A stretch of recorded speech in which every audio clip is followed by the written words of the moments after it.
Much more personable. Yeah, he's more standoffish in PA, but where it's a small group, you know, he's more, he's actually pretty cool. I like him. I don't know.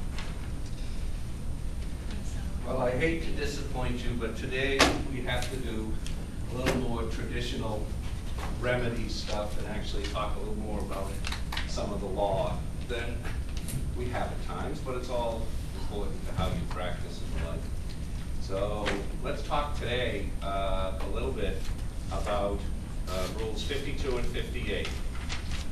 And really, then we're going to look at the most common form of remedy really is injunctive relief. And historically, that is what we oftentimes looked at, or at least one of the principal things we did when we talked about remedies. There's much more than remedies than just that, especially modern remedies. But injunctions form a pretty significant part of a civil practice. And so we're going to look at that as well. But let's talk a little bit about rules 52 and 58, which you probably don't have much familiarity with. But Rule 52 talks about findings by the court. Rule 58 deals with the entry of judgment. Rule 52 says that any time a case is tried without the benefit of the jury, the judge has to set out specific findings of fact and conclusions of law as to how the court arrives at its judgment. And what that allows the court to do then, or allows the litigants to do, is be able to look and see what the judge's support was for his or her decision, what facts the judge found in listening to that trial, and what law supports the judge's decision. If you remember, when we looked at the Pier 4 case, there were extensive findings of fact and rulings of law, the proposed rulings of law submitted. And that is the way that works as well, is litigants submit proposed findings of fact and conclusions of law to the court, because what you want to do is make it as easy as possible for the court to find in your favor. So oftentimes what happens in a jury waived trial is that we have the transcripts to work from. You've ordered the transcripts. The transcripts come sometime after the trial. And so usually what happens is when the court concludes its trial, or sometime before concluding it, will ask the litigants, their attorneys, how long do you think you'll need to submit proposed findings of fact and conclusions of law? Sometimes they would want proposed findings of fact and conclusions of law before you begin the trial. But more commonly, in many cases, it's done after the trial has taken place, after the testimony has come in. They'll give you an opportunity to review the transcripts and digest them, and then submit proposed findings of fact. And that may sound hard to do in the abstract, but suppose it's just a simple divorce case. And the court, yeah, right. But suppose it is a relatively simple divorce case. Some of the findings of fact that the court would have to make is that the parties were married on such and such a date. That's a finding of fact, right? The parties last lived together as partners to that marriage on such and such a date. The parties had 3 children born of that marriage, and their ages are. Those are all factual issues that the court would find in trying to figure out the case and make a decision on it. Now, those are relatively easy ones.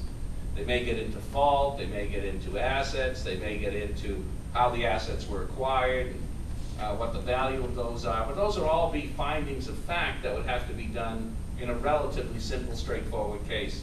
And then what the conclusions of law, or the proposed conclusions or rulings of law are that you would submit in that type of case, is that the contribution of the parties, both financial and otherwise, towards the marriage is a factor in determining the distribution of the assets of the parties, right? And that's a legitimate statement of the law. I would think a legitimate statement is it can't, in the court's discretion, it is irrelevant that one party acquired much of the assets through inheritance from the spouse in the event it's a long-term marriage where the parties have both contributed financially and otherwise to that marriage over the period of 30 or 40 years, whatever it is. I think I could easily find a case that supports that conclusion of law as well. But that's what conclusions of law are. Is I'm going to go find the law that supports the decision I want the judge to reach. And I'm also going to pull out the facts that I want the judge to find that would support my view of the case. And so when we don't have a jury trial, the court just doesn't get to say, okay, I divorce you and you pay $150 a month or a week in child support and wife gets custody of the kids. The court has to, under Rule 52, set out detailed findings of fact and conclusions of law. And your job is to make it as easy for the court as possible to do that in ruling in your favor. So what we do, good lawyers will do, is submit pretty detailed findings of fact and conclusions of law. If it's done in advance of the trial, you're simply going to have to do what you expect the evidence to be. I mean, you should know what you're introducing. You should know what the other side is introducing. And you should also know, when you sit down with the client initially, what the law is that supports your case. And so that's what findings of fact and rulings of law work like under Rule 52. You have questions on 52? It can be a significant amount of work depending on the case. If you go back and look at the Pier 4 case, I think they said hundreds of pages. But you had a 60-day trial, which really means that's a 12-week trial. There's going to be a lot of findings of fact and conclusions of law. What it allows you to do is see whether the court's decision is supported both factually and legally. Not just by some whim, the court decides, well, I'm going to find for Robert. The court has to lay out detailed findings of fact. Questions on that? It's just like material facts, though. It doesn't any. Yeah, it's not going to be every little fact, but there'll be facts that are of some consequence to the decision. The court should lay out like that. You look like you have a question. Yeah, I'm just thinking about, is it for waived jury trial? Yes. Well, any trial where there is no jury. Any trial. Any trial where there is no jury, the court should set out findings of fact. If you look at Rule 52, it says must.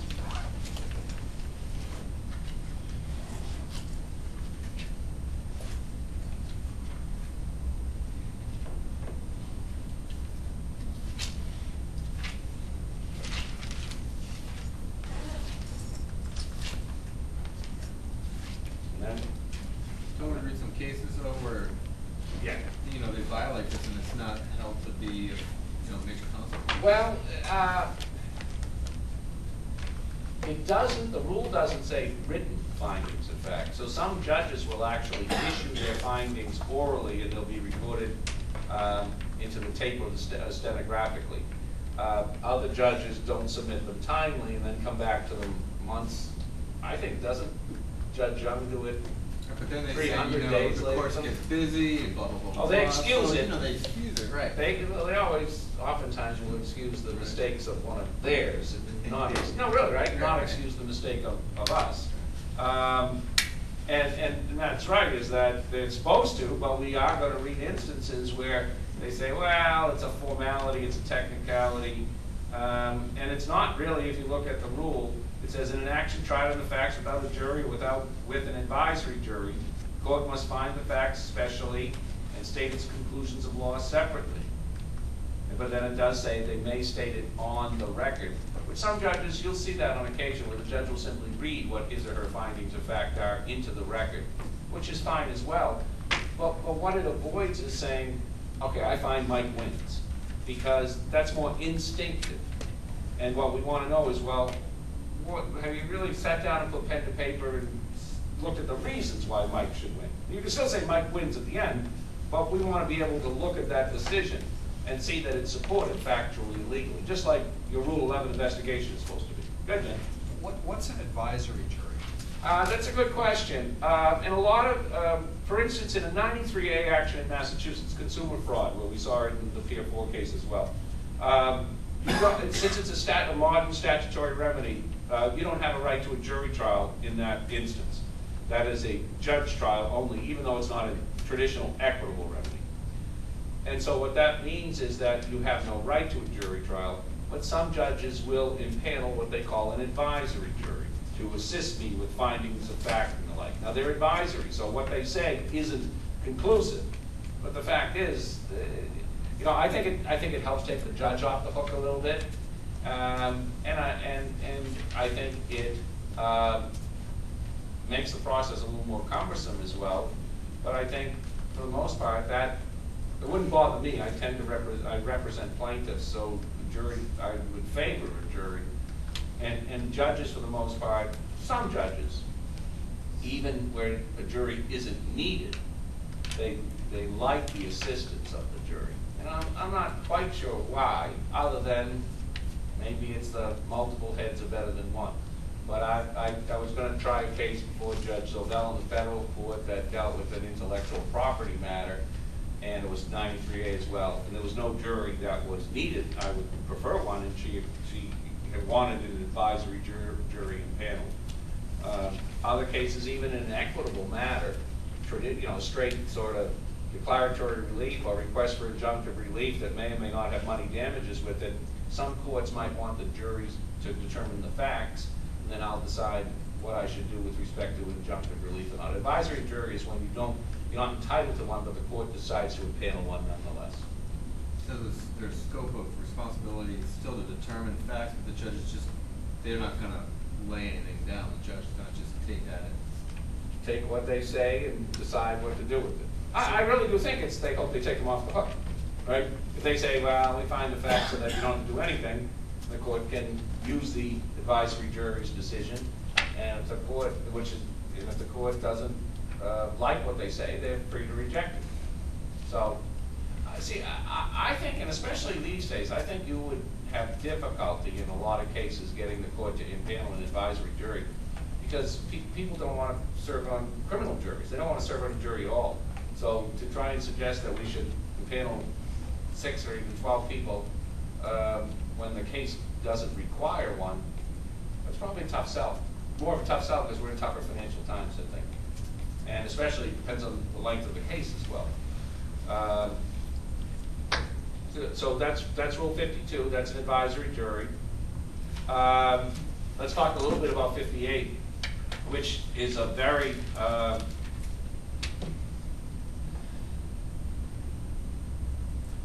simple rule, but it is a requirement.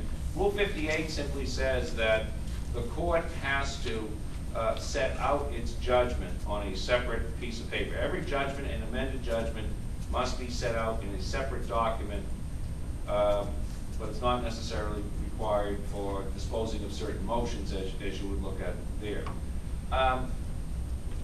What that really means is that why this becomes important at times is that if it's set out on a separate paper and then therefore recorded as it should be under Rule 54B, that helps to know what the order, what the judgment of the court was, as opposed to simply adopting the motion's been allowed.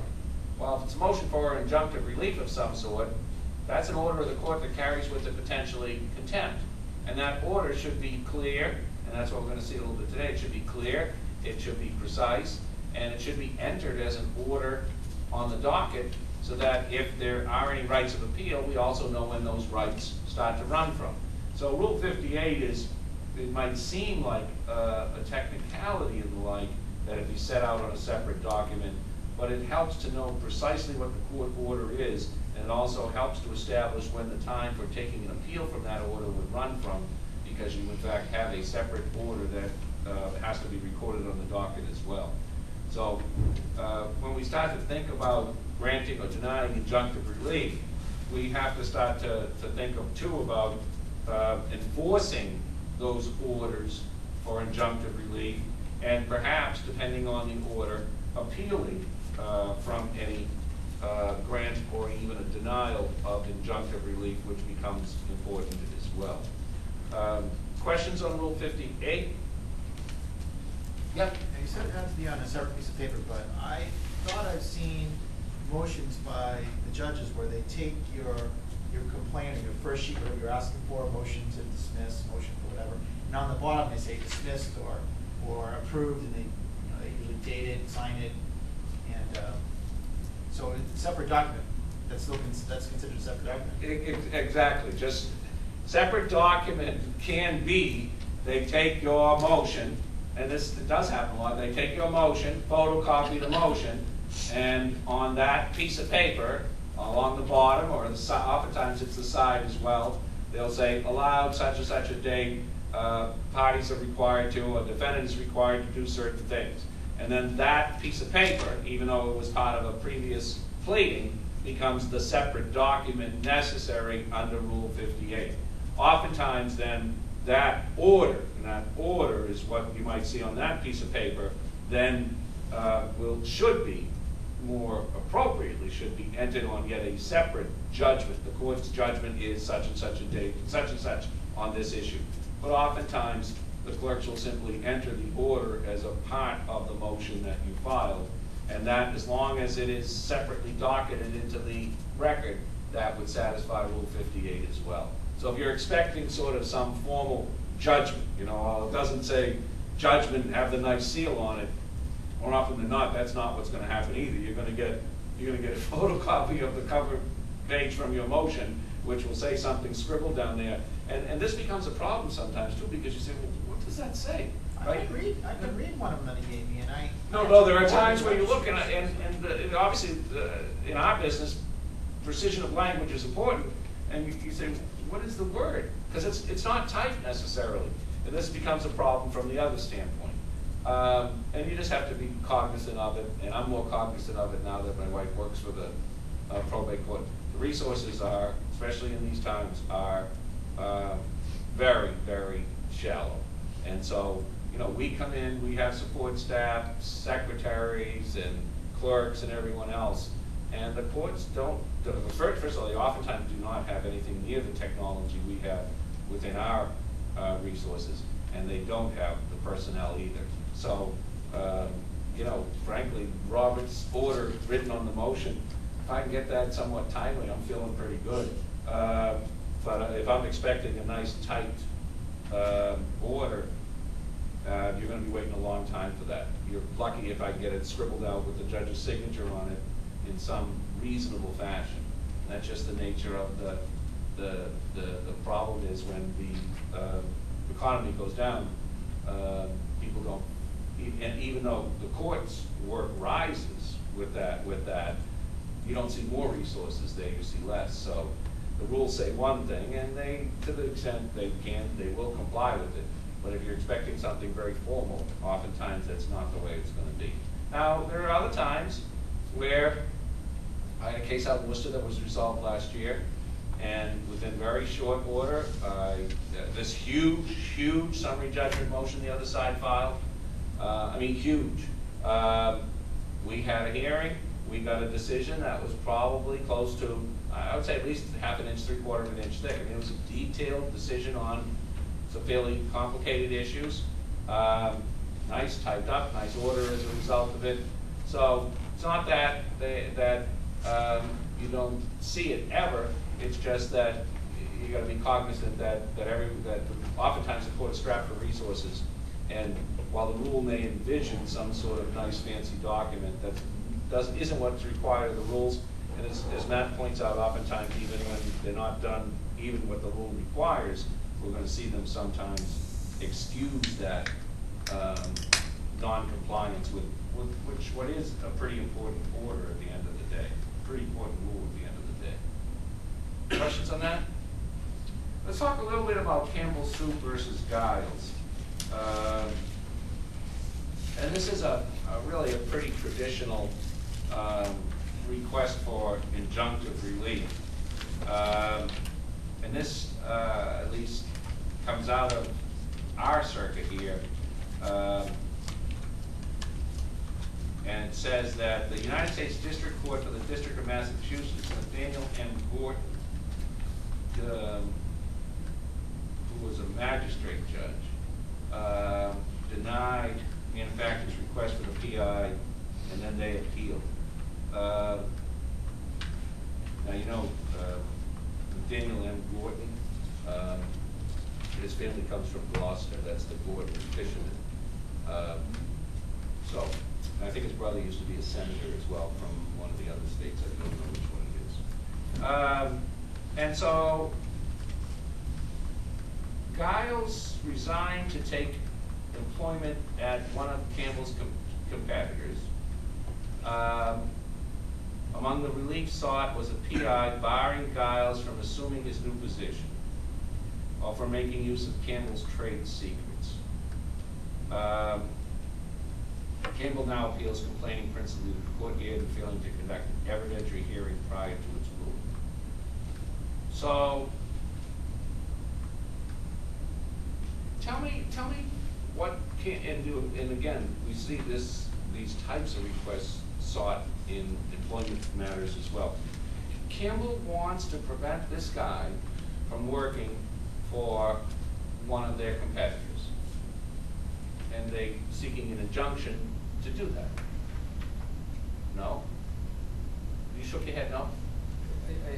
Yeah, that sounds right. I thought the main issue was really the risk, kind of a preempt of the risk that any proprietary sales or marketing information would be kind of, gotten into the hands of the competitor. Which they had somehow decided were some form of trade secrets. So they wanted him to sit on the sideline for that season, for that soup season. But when you say sit on the sideline, it means that he was no longer going to work for Campbell, and they didn't want him working for Progresso, say, or whoever. It was Progresso. It was, right? Whoever it was. So, if you're Giles, you're out of work, aren't you? You're out of business. That seems like a pretty onerous thing to do to an individual, no? You got a mortgage to pay, you got a tough economic climate. Because sometimes these are used to pretty harshly to sort of get people to stay. Now, Giles wasn't under any employment agreement, was he? And there's some big super secret thing with soup. Did you even know there was a soup season? I guess it makes sense, right? So there's a soup season, and somehow this guy has super secret stuff. Does he have an employment agreement? Does he have some type of confidentiality agreement he signed? Yeah, we signed a confidentiality agreement, but not an employment. Okay, he had signed a patent trade secret agreement obliging him not to use, divulge, or publish any of the company's trade secrets without their consent, either during such employment or thereafter. No non-compete agreement, however, was ever signed. Now, under what circumstances are these types of non-compete agreements enforceable? He doesn't, not that he has one, but under what circumstances would they be enforceable? Did you guys study any of this in contracts? Duration, geographic location. So time and space, that's it? So as long as it's relatively limited in time Depends on the type of. and role. geography? Well, I'm sorry? The type of role you've had as well. What's that mean? Like if you're the chief engineer of a software company and you're going to a competitor, but you're the one that's created all the software for the other company, they can limit you, but they can't. They have to allow you to get work within 50 miles. You have like a 50-mile radius, you can't work, but you can work outside that. But some of Oh, is the that senior true? engineers, aren't allowed to move forward. Well, suppose that I was working for Google these days. I'm not sure, who would you say their competitor is? Bing is probably the new one. Okay, Bing.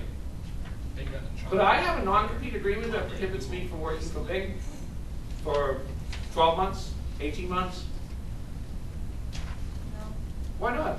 I would say that would be too long. Oh, what, 12 months? Yep. Really? I would say you A probably. year out of work? Yeah. I mean, if your specialty is engineering or software programming or search. But anywhere? I mean, because that means I'm not That's potentially out of almost business because a job Google for doesn't a have a year. lot of competitors. No? I just wonder what you guys think, because I know we say time and space, right? As long as there's sufficiently limited time and space, 12 months sounds too long. 6 months? We're going to read ones later on when we look at the TV personalities. I guess maybe given, how fast does technology advance? What is it exactly that they do? How quickly does that change? Maybe in that situation, 12 months would be too long. I would hate to be out of the game for 12 months these days if I was a technology person. You might be, oh, You'd be stale. world could have passed you around by 12 months, no? But at the same point, I don't want you bringing all your expertise to a competitor of mine 6 months, you give me 6. But 6 months where then? Because I'm wondering about the geography these days as well. Well, I think in your scenario, you listed Bing, you listed an actual competitor, so I think that would be deemed less unconscionable because you. Because there's others, you go find someone else. Right, and you know going into it that you just can't compete, you can't work for Bing for that period of time. And I couldn't say in the internet business, because that would be too broad. Too broad. You know, technology though, the geographic issue is interesting because I you agree. can sit at home. Right. And do your work. So who cares what the company. Well, see, I wonder in that industry whether geography really is relevant at all anymore. Because you're right, the geography really is irrelevant. The question is it more industry and job specific or competitor specific as we did here with Bing? At any rate, I mean, he's not subject to a non-compete, but I want you to think about that because I've probably had at least a half a dozen non-compete litigation issues, especially over the last 10 years, say.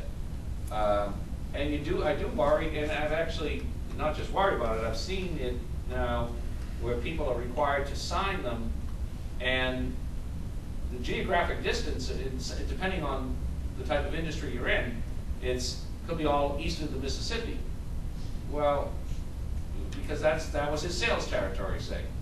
Geez, if that's your sales territory when you work for me, I certainly don't want you going hustling my clients at least for 6 months, a year afterwards. Well, shouldn't you agree to restrict your ability to work in, say, the sales of medical devices for at least 6 months in the same territory you serviced while you were in my employ? I mean, I'm going to pay you pretty good for this, but is that unreasonable, even though we're talking half the country? I'd say that's unreasonable. But tell me why? You have to observe their life. I mean, they can't do what they. I mean, it depends how long they've been employed with. But that was your whole service area. Yeah, I think that's the problem. Though. I mean, you can't. The area is just too wide. You'd have to. I mean, what are they going to do for 6 months? Oh, you just can't work in the medical services industry for 6 months on the East Coast. But what if that's their East trade, Mississippi. their skill, their livelihood? No, that's the trade and skill that I taught you how to use. I gave you those contacts. I paid you for creating those contacts. Now you're out. That was the deal, right? I mean, that's the thing. Well, this is the argument, though. You're welcome to find some other work in some other field, or you're welcome to work in that field west of the Mississippi. But east of the Mississippi, I'm the one that paid you to do all that, and I can't have you now hustling the same clients that you hustled for me. That's going to be their argument. I think comparing that with Campbell's here is a little different. I agree. I agree. Go ahead. He was promoted, he has to skill himself, and he was promoted. He was helping Campbell's. Comparing to the medical, you go in and you get trained. They train you. You might be limited, but this one you can't limit him. He has his own skills. I think I agree with you. I think Giles is in probably a far superior position to most. First of all, he starts from a better position. He doesn't have the non-compete agreement that we're talking about that we see the companies want to enforce. He does have, though, potentially trade secret information, even though it doesn't sound to us, or it sounds to me, frankly, like it really would be trade secrets. But when you start to talk about marketing information, when you start to talk about a business's practices and the like, that information and those marketing plans can be not only proprietary, they could depend on investments of millions of dollars. And the fact is that their season, in this case, the argument is contingent on the successful marketing of this product. So Campbell's goes in against Giles, seeking an injunction to prohibit him from working. And the law may or may not support that. And I need you to think about the way in which that takes place. Giles may well be just some poor schmo that decided to do a little better for himself. He's got a better job, paying a little more money. And now Campbell's Soup comes in with their big law firm and seeking to crush him. And who pays Giles' bills? I'm not so sure necessarily it's the new company, is it? And if I'm the new company, I didn't necessarily sign on to pick up another 10 or 40,000 of your legal bills. It can actually put the employee in a very difficult position, even an employee like this who doesn't have a non-compete. And if you want to treat him like he's some special employee, then pay him for it and get a non-compete. But as he sees it here, well, I've got some information, trade secrets, I don't know about that, but I'd like to work for my new employer. I wasn't so important that you had me under a contract of employment saying you pay me X for the next 3 or 5 years regardless. I got a better job, I want to move on. And Campbell's nonetheless filed suit against him anyway, because maybe Progresso will walk away, maybe Giles won't have the financial wherewithal to defend this suit, and maybe he'll walk away, who knows? But I look at this situation and I worry about the extraordinary leverage Campbell's suit must have as they decide to come into court and sort of crush what they see as this trade. And I'm not so sure it's not uncommon for some, this is my question. As a business tactic, suppose that's all it is. You in? Campbell's, I need you to do this. You can say, well, does he have a non-compete? No. But I think he's got trade secret information about our new marketing plan. Listen, all you gotta do, slow this whole thing down for 6 months. Soup season will be over, we'll just let it go. And all you gotta do is crush Giles in the process. You've done much worse already this semester. Really, right? But this poor schmo might lose his house in 6 months. I was always surprised, actually. My brother started a new company more than a few years back. He never signed a non-compete, but many of the other employees were subject to it. I'm surprised, as a business tactic, the clown he worked for didn't just try it. Right? New company, new business, new financing. A piece of litigation like this could cost you easily 50 grand to defend quickly. Easily. And quickly meaning, remember the way this process works, we go in for a TRO or an injunction, and we get a mass of papers, and I had time to plan sometime. You've got days to respond. Days. You've got maybe another more set of weeks to get ready for the big hearing. So you go from like 0 to 30 grand like that, in all likelihood. I was surprised that in my brother's case that he didn't do it because based on what my understanding of this business anyway. Why would that? And let me ask you, why wouldn't you? From a business standpoint, people use lawyers to suit their business needs, don't they? That's what Jimmy was doing. Anthony was doing it Pier 4.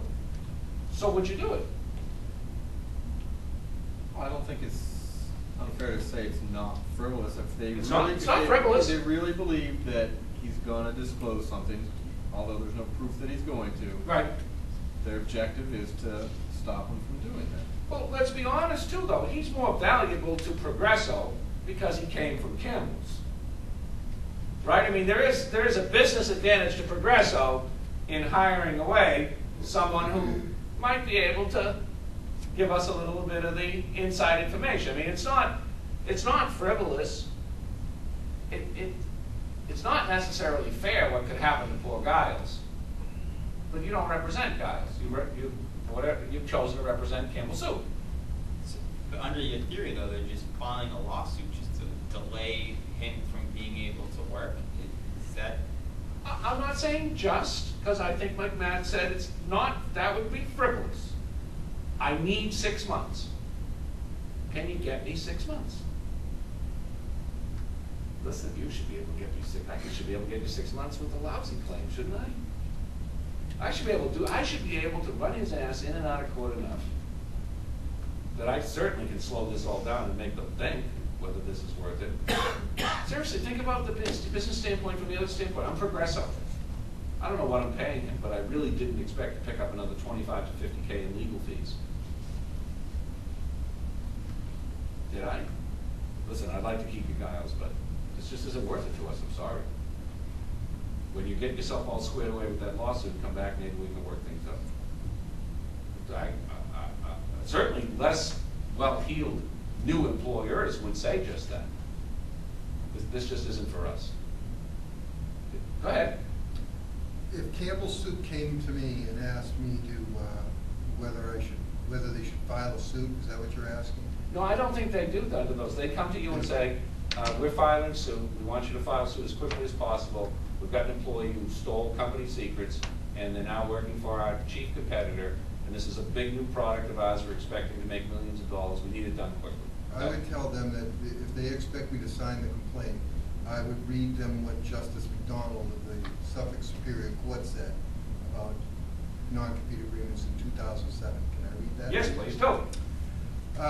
Non-compete agreements are closely reviewed because an employee typically has only his labor or skills to sell and often is not in a position to bargain with his employer, which is probably the case when he was Agreed. prepared. Employee covenants not to compete are scrutinized with particular care because they are often the product of unequal bargaining power. Without. And because the employee is likely to give scant attention to the hardship he may later suffer through the loss of his livelihood with progressive suit. Well, and let me just explain, let me go a little further with one of the ones that we had. He really was probably, he was dead in the water for a number of different reasons on this one that I said to him, I said, why didn't you come talk to me? Because he represented the past, why didn't you come talk to me before you signed this agreement? You know, because the agreement was incredibly restrictive. Why didn't you come to me before? And the answer was, well, I didn't see it as a big problem, and I wanted to work for them. All right, I mean, and by the way, this was no indentured servant. The pay was, it was the golden handcuffs. This was a good financial deal. But the deal, if it went bad or if you've got other opportunities, absolutely restricted what you could do. And also to add to Francis's point, with Giles, he doesn't even have the non-compete. But he might have these trade secrets. So I guess using Francis's logic here, though, it's another reason why the court should deny the injunction. There's even less reason to restrict his activities. If he had a non-compete, the court would carefully scrutinize whether it should be enforced. Here, he's got no such non-compete. All he might have is some, what they call secret information. Well, Campbell says, okay, let's have a hearing. We would like our injunction. Let's have a hearing. And now listen, let's be honest. Hearing, cha-ching, cha-ching, cha-ching, right? So now we got to prepare for a mini trial, bring witnesses in, get those witnesses ready for cross. Giles' bill is going up astronomically if we go to a hearing. And Campbell's knows that. You know that, because that's why you're asking for the hearing. Let's put some witnesses on, let's swear them in, let's have a little bit of fun. Money, money, money. And if Giles doesn't fight it, and Giles can't pay, he loses. Right? He can't. If he can't pay, because he doesn't have an extra 25 or 50 grand around, and Progresso says, we're not paying it, he loses. The injunction will issue and he's out. It seems to me that this is a process, certainly in the business context, and you really should understand, especially in the business context, that can be abused for business purposes. But let me ask you that. Is the court process, can you use the court process legitimately to effectuate business ends? I mean, if that's what you're hired to do.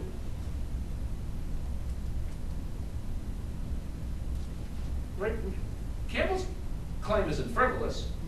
They might have legitimate worries. Some of it might be motivated for business purposes as well. Does that mean I can't do this? See, I'll be honest with you. I would feel bad if I represented Campbell's and prohibited Giles from working for 9 months, because I could see him losing his house and stuff. But that's your job, isn't it? I don't think ordinary business competition is a legitimate business interest.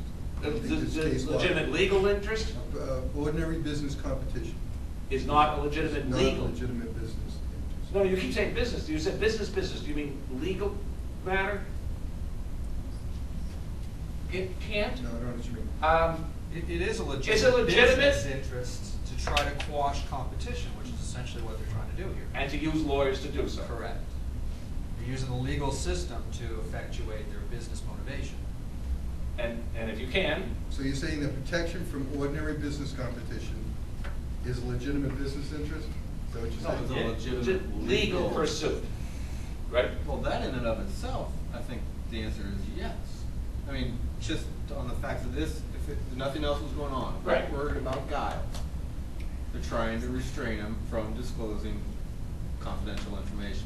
Absolutely nothing wrong with that. That's what the court system's there to help these companies do. Well, how do you shake your head? No, I mean, if he does have truly proprietary, confidential information belonging to Campbell's that he agreed not to share, then it would be a legitimate lawsuit to try and prevent him from sharing that with their chief competitor. I think the problem here, though, is that there's no evidence that he had even done that, or that Correct. he would. Agreed. And so that's where our problem begins This to is arise. this was preemptive. Right. He didn't Right. do it, and then Done they're it. trying to remedy. Well, it's got to be preemptive, because once it's out of the bag, I'm done. So now what, am I going to sue Giles for a couple $1 million? He doesn't have it. It's got to be preemptive, doesn't it? I think he's going to disclose it. I know he's got it, and if he discloses it, it will cost us millions of dollars. That's what they tell you. But there's another motivation here that we have to be realistic about, isn't it? But aren't the damages, you just can't use speculative damages to, you know, I to the agree. to the detriment of his ability to earn a living. You can't say, well, he might reveal the information. Meanwhile, we're going to. Well, but he's got, assuming if he does in fact have confidential information of mine, and he's now gone to a chief competitor, is it really a big leap to say, but he's going to keep that quiet? I don't think it's unreasonable, but at the same time, I agree with you. I mean, everything can't be preemptive all the time. Two people might get in an argument, you can't drag them into court and say, you know what, he's mad, he might kill that person, we need to put them in jail. Agreed, but we do have an agreement that he won't release this confidential information to a competitor. Now he's working for our chief competitor. He has yet to violate the agreement. And there's We don't know for certain that he's violated. They haven't been damaged yet. They haven't been injured, I should say. But there Yeah, were but two- once I'm injured, I'm dead in the water. But were there You two- want me to wait till I've suffered that fatal bullet wound? I'd like to put on a bulletproof vest here now and say the court needs to restrict his ability from working in certain capacities for Progresso for at least for a period of 6 to 9 months to prevent the That's what disclosure. the non-disclosure agreement that is their bulletproof vest. Theoretically, You need That's to- not a bulletproof You need to vest. balance the harm here, and you're ignoring that. So the harm to him is significant. It's significant to the Well, employee. let's tick down to the 5-part test. Let me just ask you one other thing to think about here. If I crush this bug here, this trader, the rest of his little colleagues here who's been round enough telling Abe, listen, Progresso's a much better company than Campbell's, they're all gonna fall right back into line. Right? So even if I lose Giles' suit, but if I can make it sufficiently costly to Giles, the rest of the little bastards aren't gonna run out on me either. Is that? Right? I mean, I'm running a tight ship here. That might be part of my motivation too, right? Because I'll tell you, if I were a regular employee and I was thinking of leaving and I had some of the same stuff and I heard Progresso really is interested in bringing out some of us Campbell guys over, and then I saw this guy get whacked for 50 grand in legal fees, I say, you know, it's not so bad here. That's it, right? I mean, that's what people being people. So what if that's part of Campbell's motivation? Because they're not going to disclose this type of stuff to you. Do you inquire? Are you just the tool? Listen, I think the case is good enough. I'll do what I can. And by the way, should you really be caring about Giles if you've decided to sign on for Campbell's? Listen, you have a client to represent who's got a non-frivolous claim and wants to prevent the loss of, I mean, millions of dollars potentially.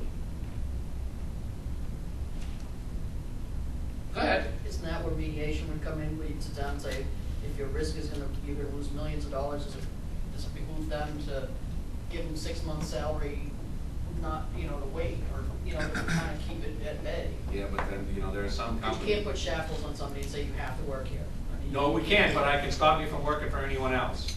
in the same capacity, but I can work there in a different capacity. Hey, you can sweep the floors at Progresso, but you're not gonna work in the marketing Doesn't department. have to be sweeping. And there are some companies that, and they're not gonna meet, their companies are probably not likely to meet. There's no solution for me. The solution will be, don't work for 9 months and then you can come back. Because there's business motivations to part of this as well. Go ahead. Yeah, I just have one question. This case and another case I saw here, ABC versus Tijuana, I think I read about it. This case was 95, another case was 81. Which is the other case? It's coming up on the second line. ABC versus Warner Wolf. Oh, Warner Wolf, right. I think I read about that case before. Would it make it different today compared to 95 about this kind of case? Like someone bringing it to court? I think this case is, I don't think this case is it would be likely to be any different today than it was then. I just think that this, in this type of cases, there is an equal bargaining power. But there never is there? Between an employer and an employee, when is there equal bargaining power? The only time that gets even close is when you're first getting hired, in the honeymoon period. That's when you're going to be signing the agreement, I would think, for the most part. And when you're leaving, it's a divorce, and that's never going to be pretty. Let's see, because this case is here actually for us to take a look at the practice issues related to the injunction. It says, Campbell doesn't dispute that the district court properly enunciated the test governing the award of PI. And what they do is they give you a 4-part test. We're going to add our 5th part back in. But they say, and the reason they don't use no adequate remedy at law is simply because they're going right to the balance of the 4 standards. But the first part, when we're seeking equitable relief at all, is that there's no adequate remedy at law, meaning money damages won't make the plaintiff whole. When they tick down the rest of the test, as they do under Roman numeral 2 here, they say you have to look at the movement's likelihood of success in the merits. Who's likely to win this case legally? They then say number 2, as they listed here, the potential for irreparable harm. And I oftentimes call that immediate and irreparable injury, III. But that's what we're looking at. How immediate is the injury that they're likely to suffer here? Because you're asking us for relief well before the case actually gets to trial. And then they listed here as a balancing of the relevant equities. And I think that that's better considered as the balance of the relevant harms. There is going to be harm to the party, at least the moving party says, we're suffering harm right now. And so if the injunction's not granted, they are likely to continue to suffer that harm. But if the injunction is granted, there are going to be harms to the party against whom the injunction is granted here. Giles, as Francis points out, if he can't work for 6 or 9 months, that is significant injury to an individual. I mean, I really do think that it could have drastic consequences on an individual's life to be out of work, unemployed for a significant period of time. And so the harms, I think, in this case do tip in favor of Giles. And then the last is the effect on the public interest, what, if any, public policy considerations are at work here. That's the test. The court probably pretty carefully goes through that test, but they don't conduct a hearing. This is where Campbell says, well, we want an evidentiary hearing. We want to be able to call witnesses. We want to be able to question witnesses, offer evidence. If you're going to decide whether the preliminary injunction is appropriate or not appropriate, then what we would like to do is be able to have witnesses sworn, take that testimony, let us hear from Giles under oath to see precisely what he says he's doing and precisely what he's done to date. The question is, the question for Campbell's is, well, we never got that evidentiary hearing here. And, okay, maybe the court applied the right test, but we think that we're entitled to an evidentiary hearing on a matter like this before the court denies our request for injunctive relief. So that's one of the first questions I have for you.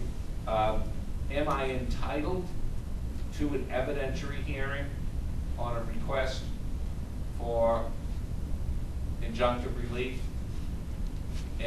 One. Two, am I entitled to a hearing? Three, if it's two and not one, what does two entail? So am I entitled to an evidentiary hearing?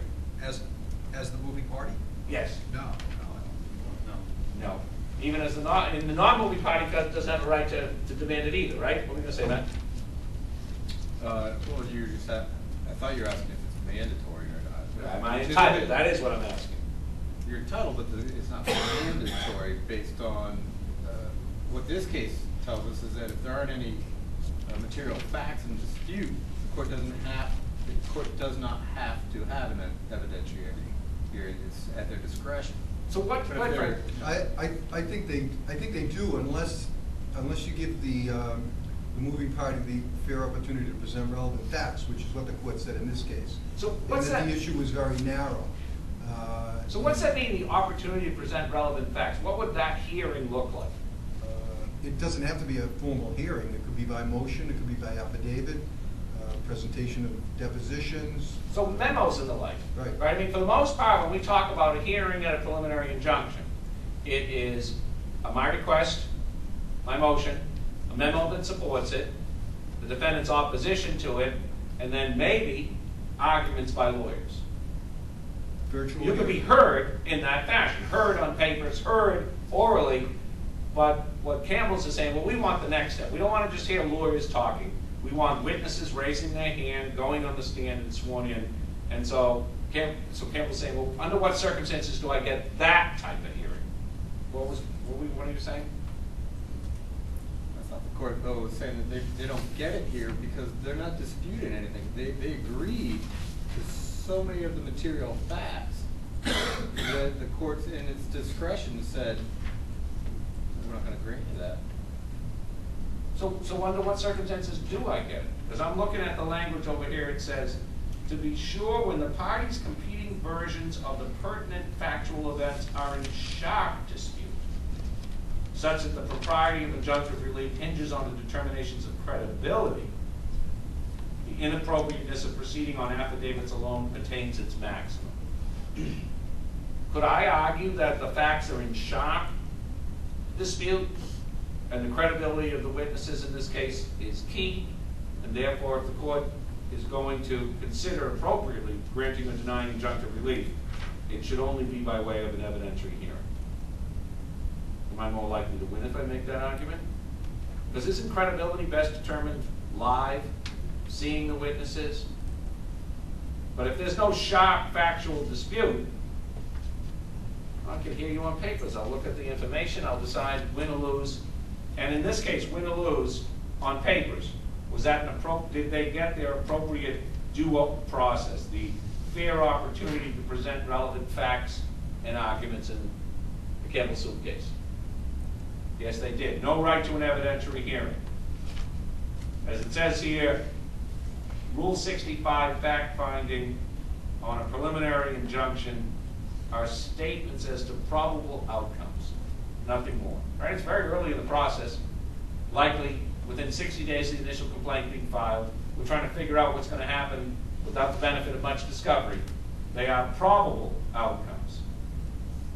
And while I know the court uses that language, probable outcomes, the fact is, if I can get that injunction early and hold it for the next 18 months, this case is over.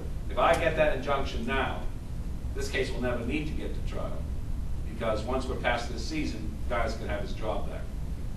Progressive may not want him at this point. They may not want him if the injunction grants it all. So at that early stage, did the court say that even though the positions are in dispute, the facts, the court has enough facts on record, on paper, and pleading. Yes. That we can make the determination and nothing else is necessary, even though the positions Yes. clearly are. Yeah, you guys can oppose the significance of what we know to be the facts, but the fact is, he didn't have a non-compete. He had some trade secret information, but as you guys have already told me, there's no evidence at this point that he's disclosed any of that to anyone. And I think the court can go through that 4-part test and say, I don't see how Campbell's can satisfy it. And the fact is, you can go on a hunch and you can say, and I think the hunch may be partly right, but you have no evidence that supports that he's actually disclosed anything to anybody at this point. Let's take a quick look at the Republic of the Philippines case. And they're appointing a receiver here in this case. And they didn't, first of all, they didn't request an evidentiary hearing. If I want an evidentiary hearing, am I required to request one? And if I don't ask for one, don't complain later on. Correct? Listen, here's part of it, I think. You guys have to be prepared to stand your ground at the trial court level and request and demand what it is you want. I think this whole process, most judges, many judges don't understand what you're entitled to get and under what circumstances you are, nor do most litigants. I was in Essex Superior one time. The movie party was seeking an injunction, had obtained a TRO, was going in for a prelim, and thought, well, he's simply going to pass the papers in. Well, I want an evidentiary hearing. I mean, swear the witnesses and put your testimony in. And the fact is, and I demanded it, I thought there was a sharp evidentiary and factual dispute that required credibility issues to be determined. The other side really was not prepared to ask any questions. Really, it was sort of embarrassing. I was embarrassed for him because he had witnesses, but he didn't even know. I mean, they were there to watch. They hadn't been properly schooled as to what questions he might. He hadn't been properly schooled as to what questions. The judge said, "Say, well, call your first witness," and he looks at him dumbfounded. Well, you know who your first witness is? It's her, right? Put her on. Puts her on. He still doesn't know what to do. Ask her questions. I'm serious. This is the way I met Judge Roman. I'll never forget it. Ask her the question. He looks. Well, you know what the first question is. No, he doesn't. Well, ask her. Did she do this? You know, I mean, it was just this little charade. So it was just, you know, it was going to be over. He actually, honest to God, he looked at me, gave me a big wink, like, just let me play this out for a few minutes, and you'll all get to go in your way. And he just wanted to sort of show who's boss in the courtroom, and that was fine. But you'd be surprised that you need to stand your ground. You need to, listen, if I think the preliminary injunction is going to likely be granted, I've got a sharp evidentiary, sharp factual dispute, I'll take my shot with witnesses. You know, think of how the process works. We write it down in affidavits. We write it down in affidavits after talking to the client. For the most part, they're going to sign what we write. Always tell them before they sign the affidavit to read it carefully and make sure it is completely accurate and truthful. Because if it turns to shit at the evidentiary hearing, they're going to say, well, you just told them to go sign the affidavit, and now you're out there, okay? So I always have the very same practice. Here's the affidavit. I'll be back in a few minutes. Look it over carefully, read it, make sure it's completely accurate, and sign it if it's truthful. If you need any changes, you let me know, and we'll have the changes done. And I leave. I go do something else for a bit. And I don't care if you sit there and twiddle your thumbs, but I know I'm giving you ample opportunity to read it, to digest it, to make changes. And when they sign it, I'm only having you sign it if it's entirely truthful. Because it doesn't make sense to fudge the facts a little bit, to slant them a little more, and then if we do get to this evidentiary hearing, or we do get to a deposition later down the road, to have the witness said, no, he said there wasn't time, the attorney said there wasn't time to read it, just sign it. I die for concessions like that. You know, because now your case is over. You as the advocate are wounded in this process. You can't have me go into court and tell the court that on any form of hearing, right? And I will, too, right? And I'll make it relevant in some fashion to make sure I can say that. So you gotta follow a pretty standard process. And the fact is, if we're likely to have an evidentiary hearing, you need to know that what the affidavits say the client can support, and the client, in fact, has recognized it as truthful. People will sign virtually anything. When they have to get to court and raise their hand, that changes the whole nature of it. That's why you want an evidentiary hearing, and that's why they wanted it here. The Republic of the Philippines is just a situation about these. All of these are somewhat flexible process here, and even in a situation like this, you better ask for the evidentiary hearing if you want it, and that this case goes on to say that, and this is the Second Circuit though, so this is New York now. It's a little different than the first. It said that on a motion for a PI, where essential facts are in dispute, there must be a hearing, and appropriate findings of fact must be made. So New York actually goes a little further with it and says that there must be a hearing of some sort, even though a little further down the road they say, but it doesn't have to be a hearing where oral testimony is taken. But the findings of fact become important because, as it says here at the end of the case, it aids the trial court by requiring it to marshal the evidence before it, and then it also allows the appellate court to look at that and aid in its review, its analysis of the case. So if there's going to be a hearing, and there does need to be a hearing under certain circumstances where there are sharp factual disputes, then under that set of circumstances, Rule 52 becomes important, such that they reduce their findings of fact and conclusions to writing. Let's talk a little bit about the Great American Chocolate Chip Cookie Company. And I like this case. First of all, do you know what a magistrate judge is? Because I got out of law school, and even though I had been a paralegal for many years, the whole notion of a magistrate judge, and this really is in federal court, magistrates, at least in Massachusetts, are often, in the state system, they're clerks. You know what a magistrate judge is? I think they listen to small claims actions, because when I was there last time, it was a magistrate. State court. District court. Right. And he's always leaning around the courthouse, and he seems to be the guy that signs everything. I think his name is like John, a lawyer. He seems to sign all of those summonses. That, in the state court system, a magistrate is the clerk. Now, and the clerks can hear small claims and the like. But So in federal court, a magistrate is like the judge who handles some of the supporting issues for a case that a district judge has. yeah. And then make recommendations to the district judge. Yeah, the magistrate judge is, in fact, it's a judicial function in the federal court. And it is, I don't know whether you want to call it an assistant judge or something, but that is sort of the way I envision it, is that most judges will have a magistrate judge assigned to them in the federal court.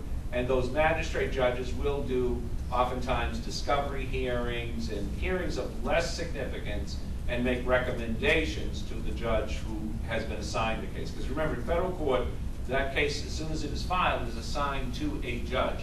And within that judge's sort of staff, there's oftentimes a magistrate judge as well that may hear some of the matters.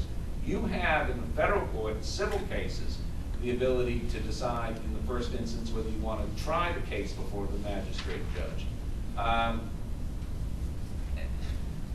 That's a process that could require me, in essence, to have to try it more than once and the like. And you know, there's an awful lot of history out there and decisions by the judge, not always the same by the magistrate judge. And again, part of it depends on who the magistrate judge might be. But again, anytime I'm starting to make those decisions, I want to get a history of the judge, I want to get some information, and whether it's through Westlaw or the Judicial Almanac and the like, and I'll talk about that later as we get to the semester, you need to get a little understanding of who this judge is and what their tendencies are. But here, this is the magistrate judge who hears the recommendation regarding whether the injunction should issue or not.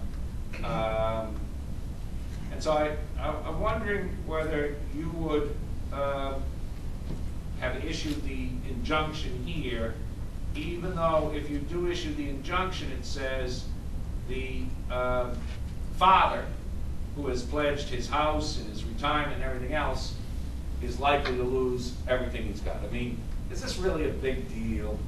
So we got some runny cookies, and a few other smaller things. I mean, should the injunction actually issue and shut this business down without some form of more precise hearing, or we're bouncing checks, we're cheating on the revenues, we're buying phony cookie dough? I mean, this is a franchise run amok here. Shut them down despite the consequences to the father-in-law? I'd shut them down. You'd shut them down, and you wouldn't feel bad. I'd feel bad, but it's, at the same time, they're stupid. They did. The franchise was done. They're not allowed to use it anymore. You don't have that right. Come under the counter. Francis, go ahead. I thought Erie died in 1938 and there was no federal common law. When does the federal judiciary decide that they can make their own law? They didn't follow Illinois case law in this case. How do you figure that? I mean, they've seriously breached contract here, haven't they? They completely ignored that commercial reasonability theory, which is Illinois law. There were, in the dissent, they talk about the cases, Dillon versus McDonald's Corporation, 1984. In this case, a magistrate judge examined the elements of the case much more carefully than the appellate court did, all right? Yep. And it was approved de novo by a district court judge. And they shouldn't be, you know, on appeal, I don't think the court should have just brushed aside, as the dissent said, what these two judges decided was the right decision. Well, and fair enough. The judges at both the trial court level, who one would think would be closer to the ground in receiving the facts. But this is another case of balancing the harms. You know, we've got a major company and actually, in the actual decision of the case, the appeals court mentioned, by the way, made for lively reading, and the adjectives that the judge that wrote the case. It was a pretty interesting decision, but he completely ignored. I think he completely ignored again the balancing of harms. You got a major company that's making money from the production and sale of these cookies, and you've got, you know, a husband and wife that are running two franchises. One of the franchises is obviously in compliance and profitable, and this second franchise, because of that rogue manager, was basically out of control. But he's a rogue manager that your defendant should have controlled. That was your job, right? Right. And you did have some warning that we had serious trouble with how you were running this franchise. No doubt about it. No doubt about it. But all that evidence was presented, again, all that evidence was presented to the magistrate judge and to the district court judge. The appellate's job here is not to retry the case. The balance of harms the plaintiffs offered were really a tug on the heartstrings, right? I mean, you can't tell us you didn't do all these things. Isn't that what balance of harms is all about, though? Is it? It was in the last case. I mean, we're talking about that man not being able to make his mortgage. Well, I feel bad for Giles. I do, and I would have felt bad for him. But, and I would feel bad for them. But I think Hank points out, they didn't do one or two things wrong. I mean, you're a franchise and you're buying food under our banner and selling it under our banner that isn't even our food. So anybody in that franchise area now thinks poorly of that thing, so they've now lost, how much revenue have they lost going forward? Because now they've ruined their reputation. It's not just a matter of, you've had a few runny cookies, it's, you've put their trademark, you've got their name, and you're putting it out as their product. So to me, that's more of a, I defend Giles on the other one. This one I would shoot him out of the water, because that's a total blatant breach. Isn't it? It's a cookie.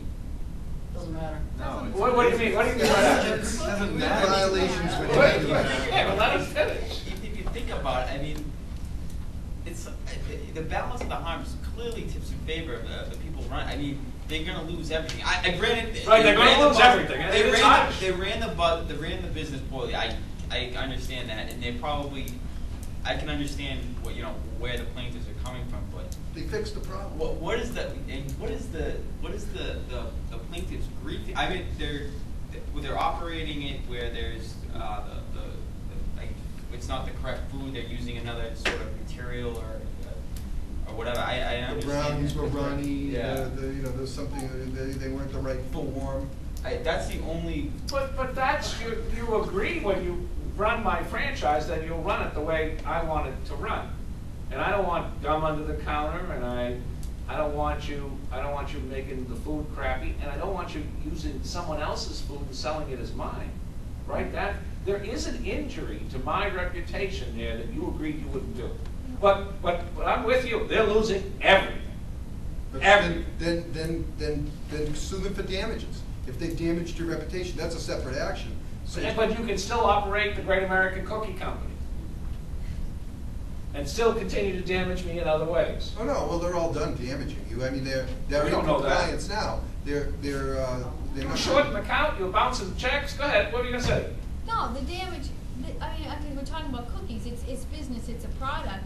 I mean, how would you feel, you went into the cookie company and to buy a brownie, and it was, runny and everything, and it made you sick because they had all these health violations. You really got ill, you wanted to have just some piece of brownie just, to make yourself, and you get sick. I mean, you're ill, you're in the bathroom, you're Well, really that's a ill. different So now, situation. who are There you was no going to evidence sue? of that. You're gonna go now to a lawyer, and you were damaged. I mean, you were really sick. You went to the hospital, 7 And then- times and they then said you know the what? cookie company checks that bounce. They've won several inspections by the company's representatives who found oozing cheesecake, undercooked and misshapen cookies, runny brownies, chewing gum stuck to counters, and ignorant and improperly dressed So what I was employees. gonna say is that the cookie company really will be hurt because now you are gonna go sue the individual, you're gonna sue the individual franchise, and you're gonna sue the cookie company franchise. And so they are going to now be party to a lawsuit because of you. And they may turn around and counter sue you, but, they will be, you're harming them. I truly thought that if they had found for the guiles and allowed them to continue to operate, it's really opening up a door on a pretty slippery slope. And that's where, again, it's kind of preemptive, but then you're causing some real damage to the cookie company. I mean, if you're going to allow one franchisee to behave this way, why can't everybody else bounce their checks and use other cookies and let their employees run rampant and just, there is an injury there. But the father-in-law's gonna lose everything. What if it was a knife shop, and you decide you're gonna use some crappy material, and you're putting it in somebody's car? I mean, the risk is there. I'm not gonna go Well, back you to know that, what, let's run the test. Likelihood of success on the merits, has there been a breach of contract? Yeah. Immediate irreparable harm the cookie company is suffering. Would you deny that, or say, because you say that corrected all of this, I didn't quite see that in here. Right, I didn't see even the promise to stop. Well, they know how to they know how to run a store. They're always being in But compliance. they've known how, with they don't seem to know how to run this store. Right, they're having some problems. Maybe in a geographical area, maybe they can't find people to work in that area. Maybe, these are the type of people that are sticking gum to the bottoms of the tables, and they're making runny brownies. Maybe they're having problems finding people there. Maybe anybody would. And I think that goes to the heart of that commercial reasonability philosophy that the magistrate and the district court judge, I think, took into consideration that the appeals court didn't. In fact, they argued against it. They said that they're not going to apply that standard, even in the face of that Illinois case that specifically talks about that. Well, the commercial reasonability, if I'm correct, they're stating that speaks to the formation of the contract, which is different than The terms an of the unconscionable contract. Right, the terms of So the Giles, no, not the Giles, whoever they are, they never had any issues with the terms of the contract. So commercial reasonability doesn't come into play at all here. If they had had issues with it, they should have dealt with that at the beginning, but they signed it. It's not an unconscionable contract, and it was commercially reasonable. No, So, no, I don't think that's what the the. terms of the contract. Let me just ask you about the harm issue. Is the harm to the seagulls so great, Huge. so great, that it outweighs all your other factors? No. It can't be. Well, when you say no, well, is the harm to the seagulls significantly greater than the harm to the cookie company? No. Oh. Oh, the damage to the Well, yeah, reputation. because what comes to mind is Taco Bell. Once the media gets hold that one franchisee made one person sick and it's on the national or international news, it's Business over. could be over. It's over. I don't know about anyone else Okay. that can do Taco Bell anymore. We'll end on that note. No Taco Bell. No, but there are businesses that I would not go to anymore if I've had a bad experience and say, well, or maybe I'll give them one more chance, but if I have two, I'm done. I don't think you go to Applebee's anymore, right? I haven't been to Applebee's, And and there's it's not, Applebee's but that's not, you know, all over the world, the country. I keep meaning to, because Applebee's, and that's not, I You don't know know, what, it's you're right. okay, if you never went to Applebee's again, I think you would be okay. Fair enough. Oh, sure. Oh, I got it. Oh, good, thank you, okay. Oh, really?